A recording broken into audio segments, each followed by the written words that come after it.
Indiana Jones.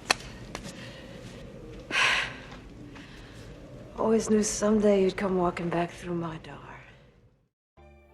Welcome back to the Tote Hangar. This is Mike, and I'm taking a break from Biker Mice to do Indiana Jones. Found these today at my local Target, and I'm going to talk about them. I'm opening them up, going to compare them to the vintage, but the retro Indiana Jones figures. This is something that I'm excited for because I started collecting Indiana Jones a while back. A couple years ago, a friend of mine sold me his collection for a good price, but $600 or $800 later, I realized it's not easy to complete the line, and I still don't have a complete vintage line. So this is perfect for me because I still need lots of parts and pieces, accessories, and I'm hoping they do everything in this line, and I'm hoping they do stuff that never was made before. But let's see how these stack up to the vintage figures. I have the actual figures to compare them to. Maybe not all the accessories to compare accessory to accessory, but let's check these out. Coming up.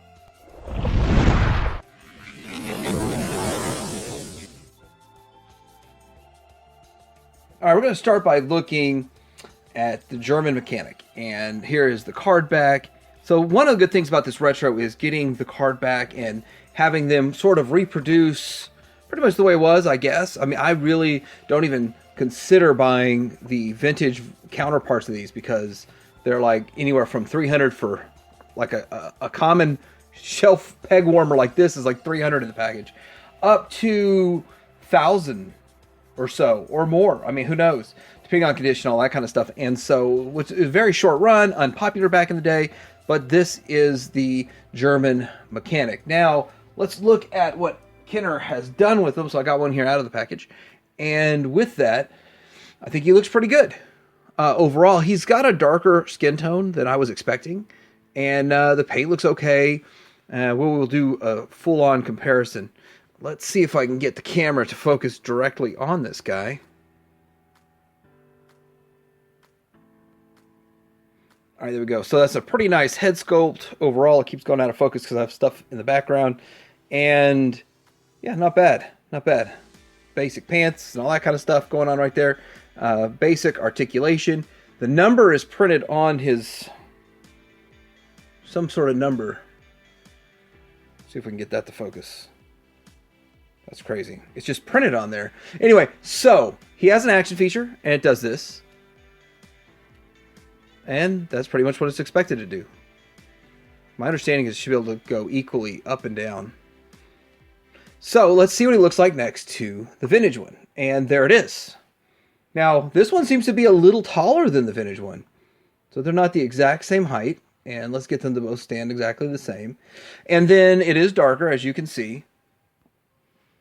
Getting them zoomed in, but definitely a decent replacement. And if you're looking to get a solid one, I mean, obviously it's going to be a little bit darker. I'm okay with it too. I'm okay with them being slightly different. The boots on this guy look sort of brown, like a dark brown versus black, which I don't know if that's just mine faded over time. And then these look jet black. And then I can't compare the wrench because I never had the wrench. So it's nice to actually get a wrench. And that looks like, from pictures, this looks a little darker than what I see. I see much lighter, kind of a lighter gray in the pictures of them, because I can't recall ever seeing one of these. And for 3 years of looking, I've never seen a wrench pop up just for sale by itself, and figures with it always go for like 75 to $100. Now let's see this guy's action ability. Down, and see how far back his arm can go? Well, it kind of takes it out of there, but... kind of slipped the joint there. Don't want to break this guy. I mean, he's probably still more valuable because he's vintage, but his arm only goes down to here. So the action feature is a little bit different. Let's move on to the next one. Next up, we're going to take a look at Marion, and here she is in her card back with the worst, ugliest card back that she could have gotten. Marion Ravenwood, Indiana Jones. The back, the same as the rest of them. Lots of legal jargon down here, and you get to see the 5 figures in the wave. That looks good. I'm excited for all of these. So getting into the figure, I got a loose one right here, and she doesn't have the stand. Now, the vintage one had a stand because they knew she was going to have trouble standing with those small feet. And so yet, for whatever reason, Hasbro did not include a stand. I guess they assumed everyone was going to leave them on the card. But she doesn't stand by herself. Like, I have spent some time trying to get her to stand on her own. And it's challenging. It is a serious challenge. Here it goes. I think I'm using the dress a bit, but so if you didn't have a vintage one and you buy this, this feels and looks a lot like the vintage one. We're gonna do a side-by-side comparison. Also, here is the little monkey that goes with it, and this thing can run 70 or 80 bucks just by itself, sometimes $100 just for her silly little monkey. But this figure, the vintage one, complete, could go for $500. Okay, so the right is the vintage. That is the actual vintage one that came from my friend, my buddy, his collection. And then on the left, that's a Stan Solos creation. It's a good one. It's really solid. But if you notice, you see like the little white dot right there, and then or yellow dot on the white dress, and then the yellow dye or whatever that is. That is missing from the Hasbro one. So I don't see that. I don't see that that's done. And from all the vintage ones I see, that's supposed to be there. So that's missing. So I don't know exactly what's going on. The lace does look a little bit different than the other options that are out there. Of course, I don't have an original one because it is still so expensive. And if I would have bought, a $200 original one, it still would have been so ratted out. You would have known what it was supposed to look like anyway. But let's get a close up. If I can get a close up on these heads and the face sculpts of the three, and there we go. So the vintage, so I think they all look pretty good. I mean, it looks pretty close. It's not exactly on, but it is really, really close. So if you didn't have one of these, then I would say that this is definitely an awesome option. Does seem kind of strange though, because her whites on her torso and her shoulders do not match. Last, before we're done and move on to the next one, do want to kind of, I don't want to say upskirt or anything, but kind of see what's going on with the legs on the original versus this one. And let's see what we got here. Slightly brighter colors. And then there's the feet. So very, very, very similar overall. Pretty good option. I'm happy with it. I'm pleased with it. And if I didn't have a Marion, I would just throw this one in there instead of spending $500. Real quick, taking a look at the monkey. And I should have done this earlier. This is the one that comes with the retro, and it is a little bit reddish versus brown. This one's more brown. This is the Stan Solo one, and this is the original Kenner that came with the Streets of Cairo set. This one can be found cheaper than that one for some reason. So there it is. But don't get me wrong. That thing was still stupid expensive for what it is. And there's the differences between them. So the one that they're making has a bit of a red tint to it. So it's not going to get confused for a vintage if that's a concern of yours. But then again, if you want it to look vintage for $15, then that's a different concern. Now for the man himself, Indiana Jones. I named the dog Indiana. There he is. And his accessories are packed over here. And I guess his whip is somewhere in there. We'll find it when we open it up. Now, I didn't get a second one of these because this was the only one that was there. I was just happy to get one. We are going to open this guy up, even though he's in pristine, perfect condition. And some of the other card backs I opened were terrible. Oddly enough, Tote was sold out too. Or he only had one Tote left there. Anyway, but let me get this guy open. Let's see him out of the package. Oh, the back looks like the rest of them. All right, here's Indiana Jones out of the package. And I think he does look fantastic. For a reproduction figure 40 years later, looks great.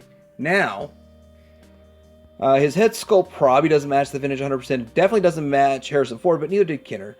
And then his gummy fingers is kind of, the whole figure is made with more of a gummy plastic, and Kenner has a hard plastic. Now, I don't know if back in the day when we opened them up, if they were a little bit gummy like this, or if this is just all new. I remember the 90s feeling like those figures were gummy, and now I kind of feel like we're getting back to that. They don't feel very hard, but they probably hardened over time. Anyhow, they made a specific point that they were using sort of a gummy plastic on the thumb, and it probably is on the gun too, so that the thumbs don't break, because that's a well-known problem with Indiana Jones and his broken thumbs. But the problem is that no matter what I do, I can't get his whip in this hand. It just falls out.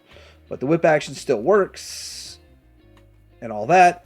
That's why it costs so much more. And yes, he's still $15 at Target.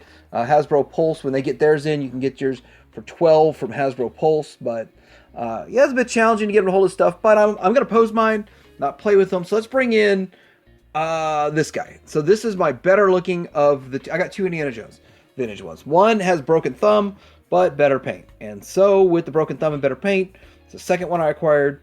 And there's his gun, I think that's what his gun was supposed to look like. Now I have a reproduction gun versus this gun, so the reproduction, narrower, everything. So I believe the reproduction is pretty much what it's supposed to look like. And so the person customizing, making repro guns, I think did a better job to match the vintage than what Hasbro did, but still, I'm fine with that. That's okay. And then getting into the whip, I have a reproduction whip, so I really can't tell you if it's correct or not, but it looks like a smaller piece. I don't know if that's exactly what the original one was supposed to be like, but Indiana Jones looking pretty good, knocking them over. One thing though, let's get a close-up on the faces. So let's get the focus on it, and you decide how close they got the face. So it looks like Indiana Jones put on like 25 pounds when Hasbro got a hold of it. He was a little leaner and meaner and kinner, and put a bit more weight on for Hasbro, because this is Hasbro, and the pants are tanner, and he's I think he's a little taller, and a ton more writing on the back. I don't even know what all that says. Just a ton of writing. And so, I mean, there's pluses and minuses. I'm still excited and I'm glad they made these. Different hair color. Next on the agenda is Tote. And there he is on his card back. And if you've been collecting vintage and going, man, I'm not spending $300 on a carded Tote, that looks like it's been run over by a train, then $15, which I assume other retailers are going to go to 12 like Hasbro did, but Hasbro Pulse. And then there's on the back. Lucky for me, this card has just been completely mangled. Lucky me, because I'm going to rip into it.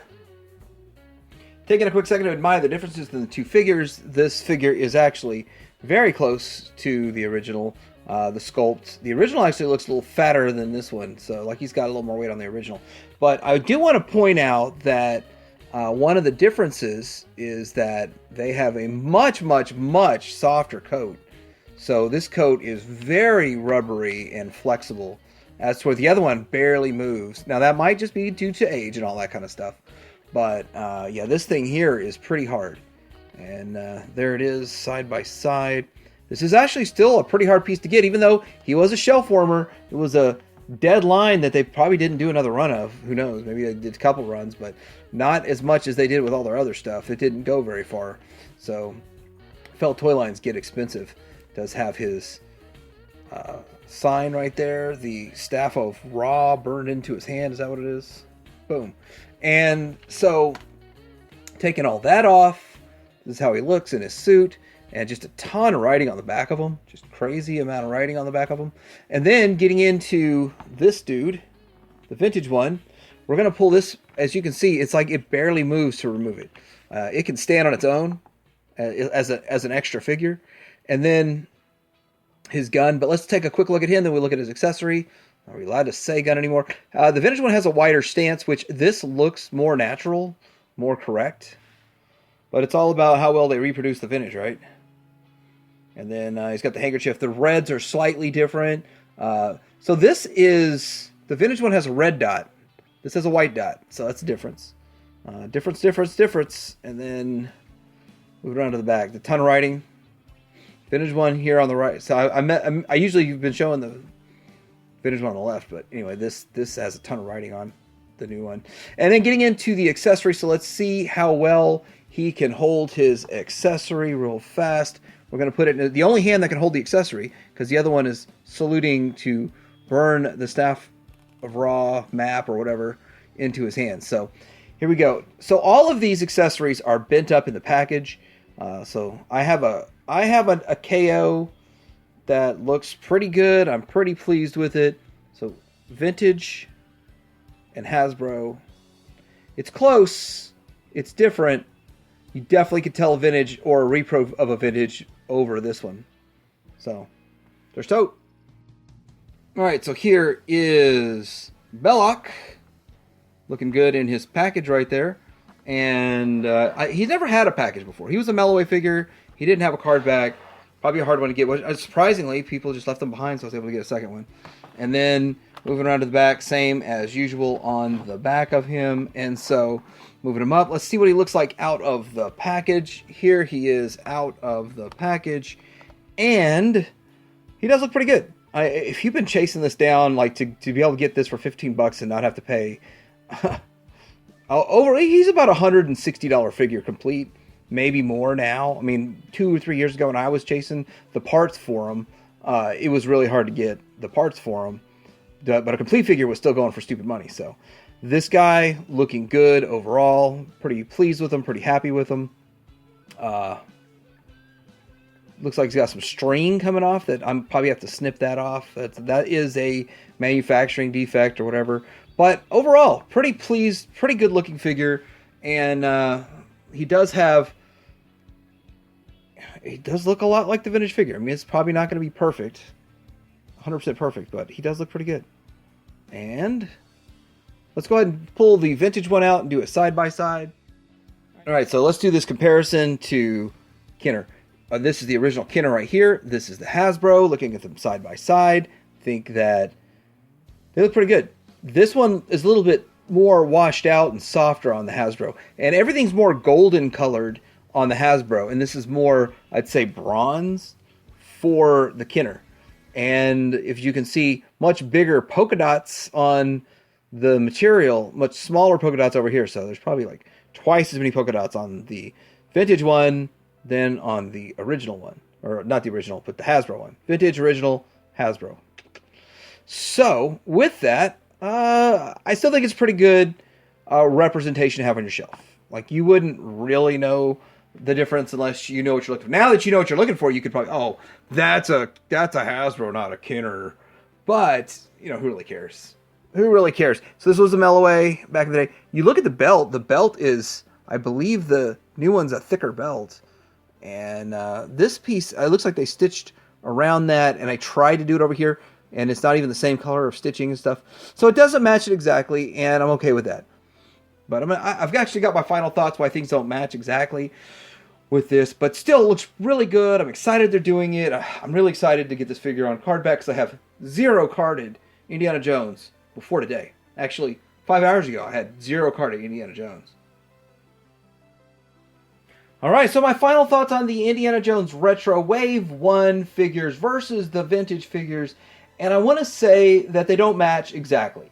Now that's good and it's bad. For those out there that want it as close as possible, are going to be disappointed in a few things. For those out there who collect vintage, they're going to be like, haha, you didn't mess up my value of my vintage collection. Which these actually, oddly enough, none of the retros have really hurt vintage values. You could argue that with Ghostbusters, but Star Wars didn't affect vintage at all because Star Wars went through the roof.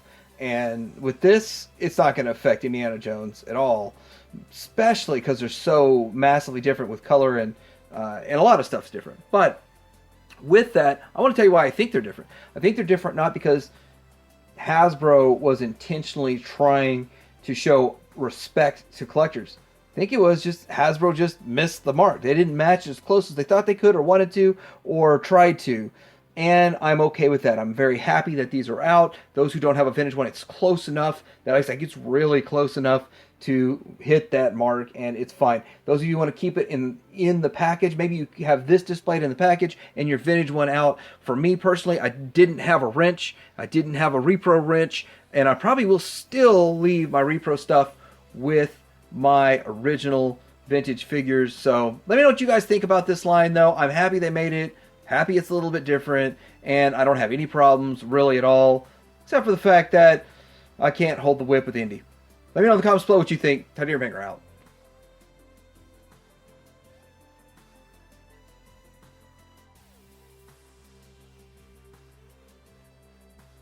Tell you everything.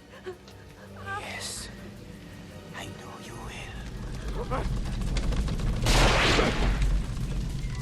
Oh no.